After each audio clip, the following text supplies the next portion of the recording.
د پښتو د ادبي لارښود او ماهر تعلیم پروفیسر جانزیب نیاز صاحب نوم ته د منصوب صوبایي ادبي تنظیم نیاز ادبي سنگر خیبر پښتونخوا د کابینې د غونډې د لومبي نشست نه وروستو آزاده مشاعره وشوه.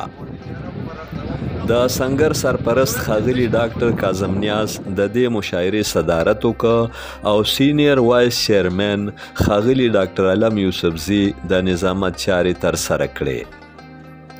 مشاعره کې ښاغلو ډاکټر کاظم نیاز، پروفیسر سیرمنګل، فریدون خان، امجد علي خادم، ډاکټر ګوهر علي شاه ګوهر، صادق منزي او حمید الرحمن نادان خپل کلام واورولو. ډاکټر علم یوسفزي د غني خان کلام وړاندې کړ. راځئ چې په دغه کلامونو کې د ژوند د خوند رنګ او حالاتو د نزاکتونو حد و خال وګورو. د غزل یو څو شعرونه دي.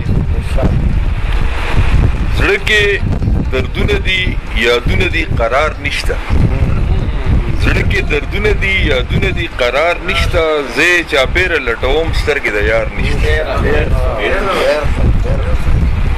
او شعر د منګل صاحب چې سکه ګلونه دي وږمې دي د مرغو چغار دی. سکه ګلونه دي وږمې دي د مرغو چغار دی. سپرلی خو نشو چې دیدن پکې د یار نشته. سپرلی خو نشو چې دیدن پکې د یار نشته. چې نفرتونو د سپېڅلو مینو ځای ونیوه. زمونږ حجرو کې ټپې نشته یا کزار نشته. چې نفرتونو د سپېڅلو مینو ځای ونیوه. زمونږ حجرو کې ټپې نشته یا کزار نشته. فیاض خانه خلکو منزل ته رسېدو له لارې خوښې کړلې. خلکو منزل ته رسېدو له لارې خوښې کړلې، خو چې ما ورسوي تاله هغه لار خلکو منزل ته رسېدو له لارې خوښې کړلې، خو چې ما ورسوي تاته هغه لار نشته. او چې غمجن زړه په ګډا شي زه خو دغه غواړم. چې غمجن زړه په ګډا شي زه خو دغه غواړم. ساقي په جام کې د نشه شته خو خمار نه. او زه خو اوربل کې د جانان ګل د نرګس اکدم. زه خو اوربل کې د جانان ګل د نرګس اکدم. زه چې شاعر شوم د دې نه ښه روزګار نشته. زه چې شاعر شوم د دې نه ښه روزګار نشته. او جانان له نوې شان نازکه شان دنیا جوړوم. جانان له نوې شان نازکه شان دنیا جوړوم. د دنیاګۍ په سود او زیان مې ځکه کار نشته. دنیاګۍ په سود او زیان مې ځکه کار نشته. منګل صاحب کاظم مستا چې اډاڼه وو هغه خلک څه شو. کاظم مستا چې اډاڼه وو هغه خلک څه شو. هغه منصور نشته خیام لاس په سیدار نشته. نخی جی نشره باندې می سوي او بنګ سوي. نخی جی نشره باندې می سوي او بنګ سوي. جنگ را سره وکه یاره دا د سترګو جنګ سوي. نخی جی نشره باندې می سوي او بنګ سوي. جنگ را سره وکه یاره دا د سترګو جنگ سوي. او قدر د تیارې کم کا بازار د خوشبویې سوړ کا. قدر د تیارې کم کا بازار د خوشبویې سوړ کا. زلف را خورې کا تور شپه سوي لونګ سوي. او تا په ټول عالم کې چې جاهل یاد کی بدنام دي کی. تا په ټول عالم کې چې جاهل یاد کی بدنام دي کی. کې نه په ګلار د داسې ننګ نه داسې ننګ سوي. تا په ټول عالم کې چې جاهل یاد کی بدنام دي کی. کې نه په ګلار د داسې ننګ نه داسې ننګ سوي. او زه یم پروت په خاورو کې استاد تخت و تاج نشه. زه یم پروت په خاورو کې استاد تخت و تاج نشه. زه وایم بادشاه سوي او ته وایې ملنګ سوي. زه یم پروت په خاورو کې استاد تخت و تاج نشه. زه وایم بادشاه سوي او ته وایې ملنګ سوي. اخري مقطع ده جی. او چرته چې جانان وي هلته شمع بلیدی نشي.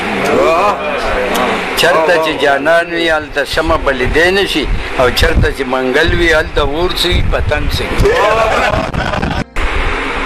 مونږه یو ځای چې کله شپې کړې وي مونږه یو ځای چې کله شپې کړې وي تا ته یادېږي تا وعدې کړې وي او دومره پتا خو زه مین وم اشنا ستا محبت ته مې سجدې کړې وي او ستا د وصال شپه مې هېرېږي کله ستا د وصال شپه مې هېرېږي کله نظر مې ستا په مخ ته مې کړې وي ستا دې غمونو دلته راوستمه ستا دې غمونو دلته راوستمه ما خو د مینو توبې کړې وي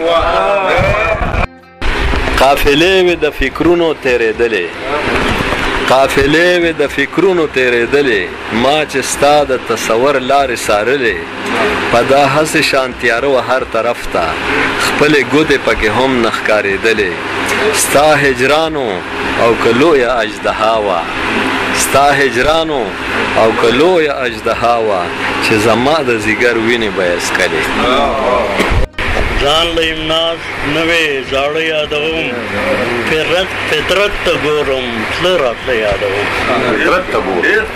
فطرت ته ګورم تله راتله یادوم او پښتو پښتون نه به چاپېر ګرځېده پښتو پښتون نه به چاپېر ګرځېده د چا د خیال په مخ کې سره یادوم او بد د چا نه یادوم بد لا سوي بد د چا نه یادوم بد لا سوي ګرځم ګورم چېرته ښه یادوم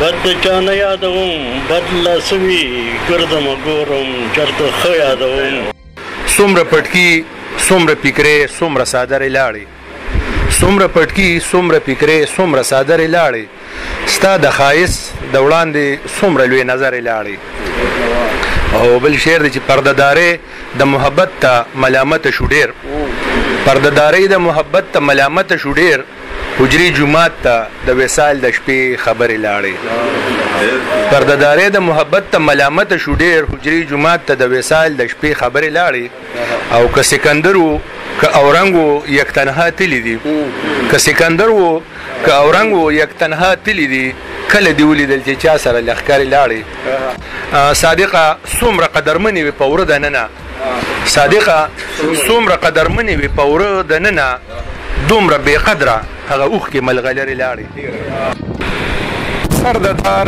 منصور پجار وویل سر د دار منصور پجار وویل دا مې سزا ده چې مین یم زه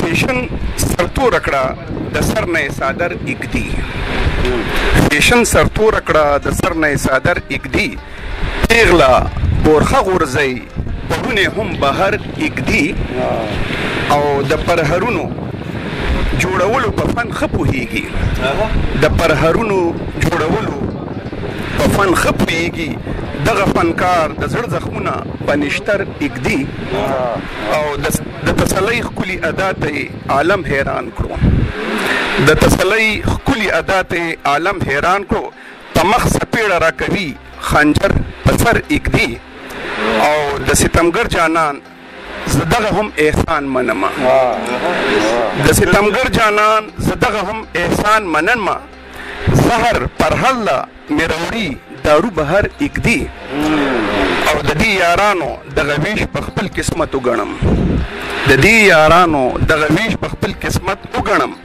ماله تورتم خوښوي ځان له سپین سهار ایږدي او تا په خوبونو کې د کام د بدلون غږ کړی دی تا په خوبونو کې د کام د بدلون غږ کړی دی نادان ته وخت دغه الزام نن په ذکر ایږدي ستورو ته اسمان کې یو ورځ ووې هلال خدای ادم له مینه ورکړه موږ له تش جمال زه به په خندا ورکم دا خپل خیشت او کمال ما لکه څوک راکړي یو ذره مینه په سوال او مینه حقیقت حسن سایه د حقیقت ده حسن له زوال شته مینه نه لري زوال دا جي زما یو ملګری دی د هغه نوم دی وحیدالرحمن ضیا وحیدالرحمن ضیا په نوخار کې یو داسې شاعر دی چې زه وایم چې په نوښار کې په نن سبا د هغه د فکر د مقابلې ما څوک نه دي لیدلی. ما یې 2-3 کلمه ویلي دي، خو دا یو 2-3 شعرونه یې تاسو ته وروم. وحشت میں د کندر زړګي نه نزی لیونی شو، وحشت میں د کندر زړګي نه نزی لیونی شو، دا زه ورته کمزوری شم که دی راته ظلمی شو. وینو مې د وطن په اډانو خوله خښه کړې، پوکلې چا ایرې دي چې دا اور راته ژوندی شو. او د وخت په توده ځمکه خپې تڼا کې بې مجاله، په غوږ کې مې چا ووایي ضیا وګوره سپرلی شو. په دې موقع د نیاز ادبي سنګر د کلچر وینګ مشر ښاغلی فیاض خان خیشګي، د کلچر وینګ غړي ښاغلی شمل خان نیاز، ډاکټر علی رحمان، عابد علي، فضل الله او نور کسان هم موجود وو. دا خوندوره مشاعره د خیبر پښتونخوا په سرخار پیښور کې وشوه. امجد علي خادم، پښتونخوا ټي وي، پیښور.